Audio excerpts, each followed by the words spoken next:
Halo kawan-kawan, selamat datang di channel aku, Bang Tama Punya Cerita.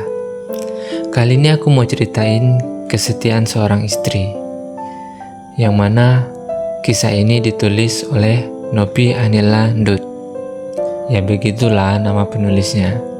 Tapi sebelum aku ceritain cerita ini, aku gak bosan-bosan buat ingetin kalian untuk subscribe channel aku dan jangan lupa nyalakan loncengnya agar kalian gak ketinggalan video-video dan cerita-cerita aku selanjutnya. Oke, mari kita mulai ceritanya. Tapi di cerita ini POV dari seorang istri ya. Hari itu aku dengannya berkomitmen untuk menjaga cinta kita. Aku menjadi perempuan yang paling bahagia. Pernikahan kami sederhana, tapi sangat meriah. Ia menjadi pria yang sangat romantisan. Pada waktu itu, menikah dengan seorang pria yang soleh, pintar, tampan, dan mapan pula. Ketika kami pacaran, dia sudah sukses dalam karirnya. Kami berbulan madu di Tanah Suci. Itu janjinya ketika kami berpacaran. Setelah menikah, aku mengajaknya untuk umroh ke Tanah Suci. Aku sangat bahagia dengannya. Dia sangat memanjakanku. Sangat terlihat rasa cinta dan sayangnya padaku. Banyak orang yang bilang kami pasangan yang serasi. Sangat terlihat sekali bagaimana suamiku memanjakanku. Aku bahagia menikah dengannya. 5 tahun sudah kami menikah. Sangat tak terasa waktu berjalan, walaupun kami hanya berdua saja. Karena sampai saat ini aku belum bisa memberikannya seorang malaikat kecil di tangan keharmonisan rumah tangga kami. Karena dia anak laki-laki satu-satunya dalam keluarganya, jadi aku harus berusaha untuk meneruskan generasinya. Alhamdulillah, suamiku mendukungku. Ia menganggap Allah belum mempercayai kami untuk menjaga titipannya. Tapi keluarganya mulai resah. Dari awal kami menikah, ibu dan adiknya tidak menyukaiku. Aku sering mendapatkan perlakuan yang tidak menyenangkan dari mereka. Tapi aku menutupi dari suamiku, di depan suamiku. Mereka baik padaku, tapi di belakang suamiku, aku dihina-hina oleh mereka. Pernah suatu ketika, 1 tahun usia pernikahan kami, suamiku mengalami kecelakaan. Mobilnya hancur. Alhamdulillah, suamiku selamat dari maut yang hampir membuatku menjadi seorang janda. Ia dirawat di rumah sakit. Pada saat dia belum sadarkan diri, aku selalu menemaninya siang dan malam. Kubacakan ayat-ayat suci Al-Quran. Aku sibuk bolak-balik rumah sakit dan tempat aku melakukan aktivitas sosialku. Aku sibuk mengurus suamiku yang sakit karena kecelakaan. Ketika aku kembali ke rumah sakit setelah dari rumah kami, aku melihat di dalam kamarnya ada ibu, adik-adiknya, dan teman-teman suamiku. Dan satu lagi, aku melihat seorang wanita yang akrab dengan ibunya. Mereka tertawa menghibur suamiku. Alhamdulillah, suamiku ternyata sudah sadar. Tapi aku tak boleh sedih di depannya. Kubuka pintu yang tertutup rapat itu sambil mengatakan, "Assalamualaikum." Mereka menjawab salamku. Aku berdiam sejenak di depan pintu dan mereka semua melihatku. Suamiku menatapku penuh manja. Mungkin ia kangen kepadaku karena sudah 5 hari matanya selalu tertutup. Tangannya melambai mengisyaratkan aku untuk memegang tangannya yang erat.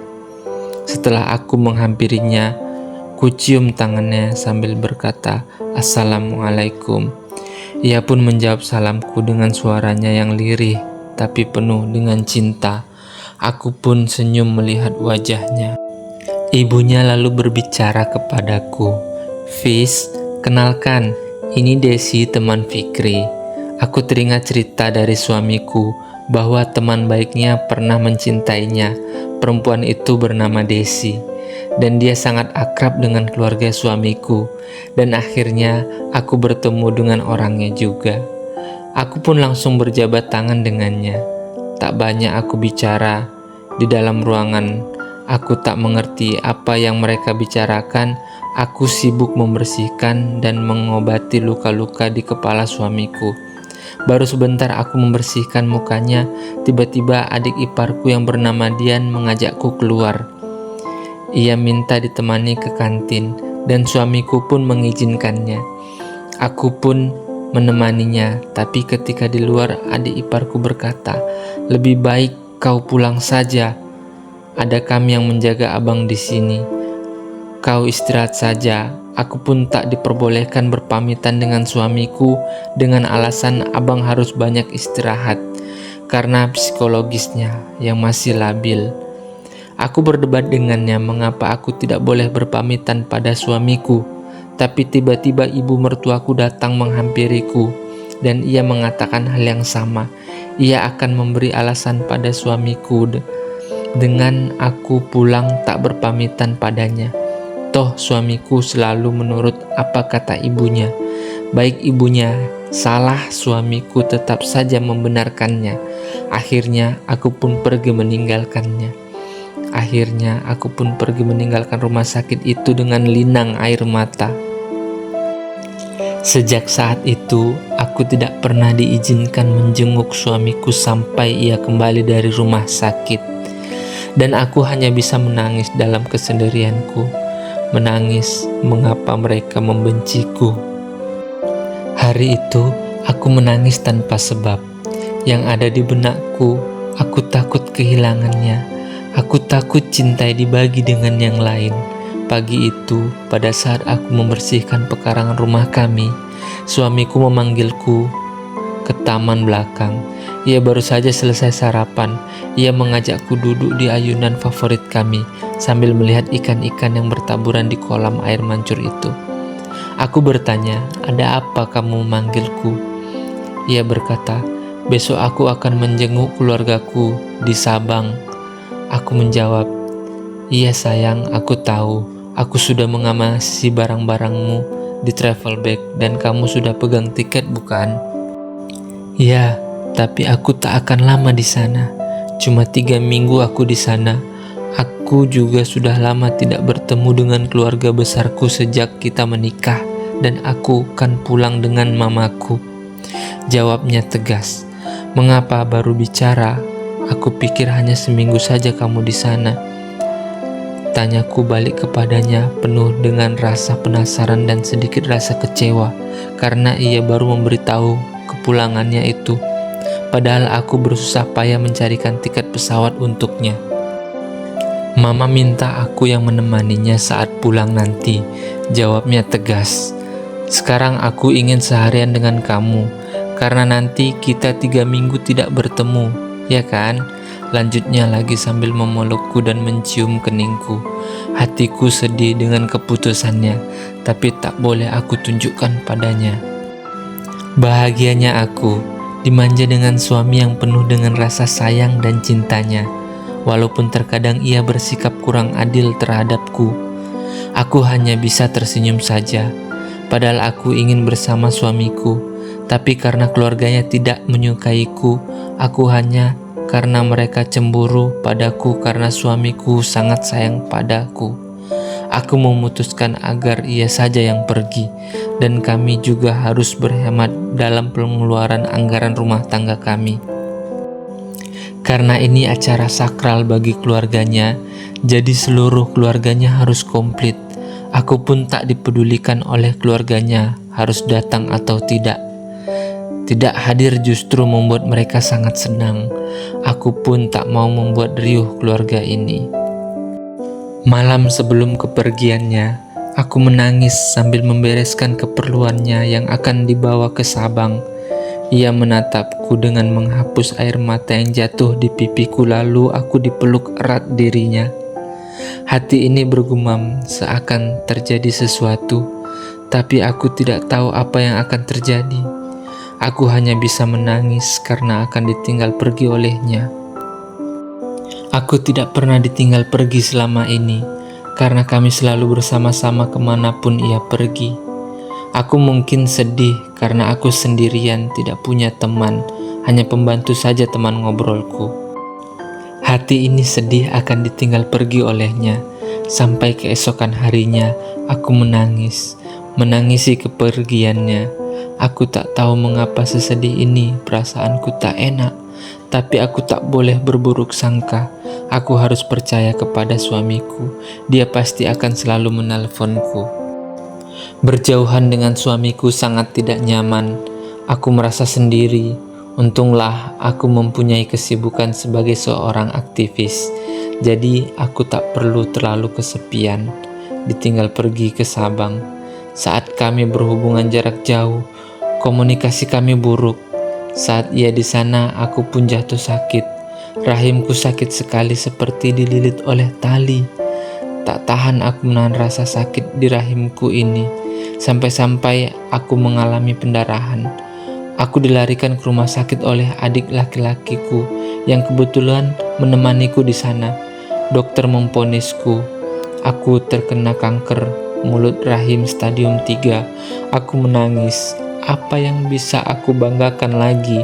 Mertuaku akan semakin menghimpitku. Suamiku yang malang, yang berharap akan punya keturunan dari rahimku. Aku tak bisa memberikannya keturunan, dan aku hanya memeluk adikku. Aku kangen pada suamiku. Aku menunggu ia pulang. Kapan ia pulang? Aku tak tahu.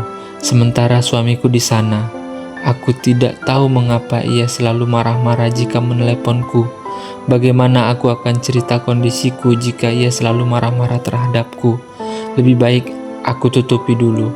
Dan aku juga tidak mau membuatnya khawatir selama ia berada di Sabang. Lebih baik nanti saja ketika ia sudah pulang dari Sabang, aku akan cerita padanya.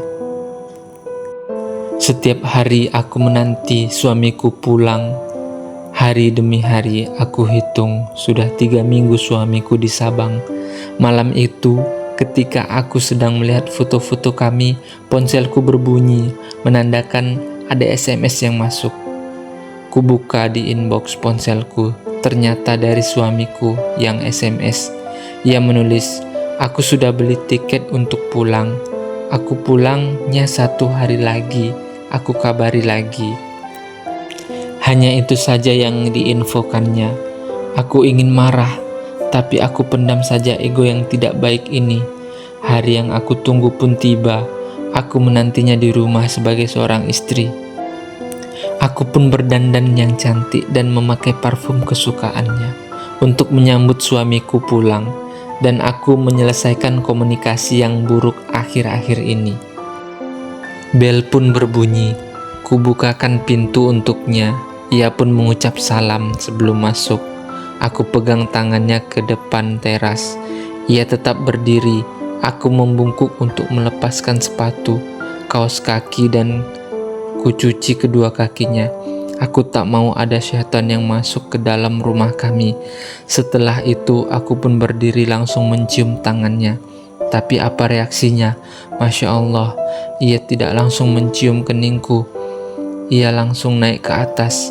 Ia langsung mandi dan tidur tanpa bertanya kabarku.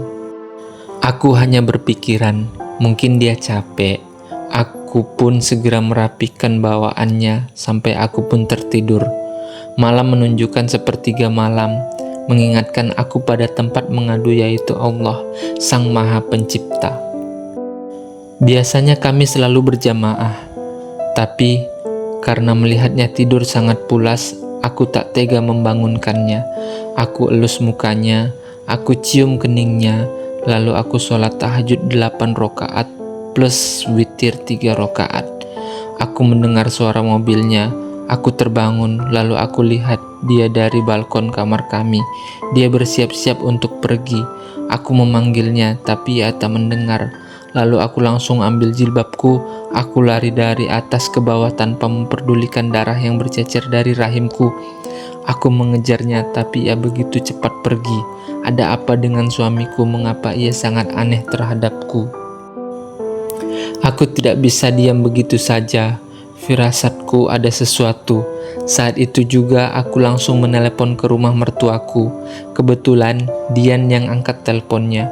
Aku bercerita dan aku bertanya apa yang terjadi dengan suamiku. Dengan entengnya ia menjawab, "Lu pikir aja sendiri." Telepon langsung ditutup dan terputus. "Ada apa ini?" tanya hatiku penuh dalam kecemasan. Mengapa suamiku berubah setelah ia pulang dari tanah kelahirannya? Mengapa ia tak mau bercerita kepadaku, apalagi memanjakanku? Semakin hari ia menjadi orang yang pendiam, seakan-akan dia telah melepaskan tanggung jawabnya sebagai seorang suami. Kami berbicara seperlunya saja. Aku selalu diinterogasinya.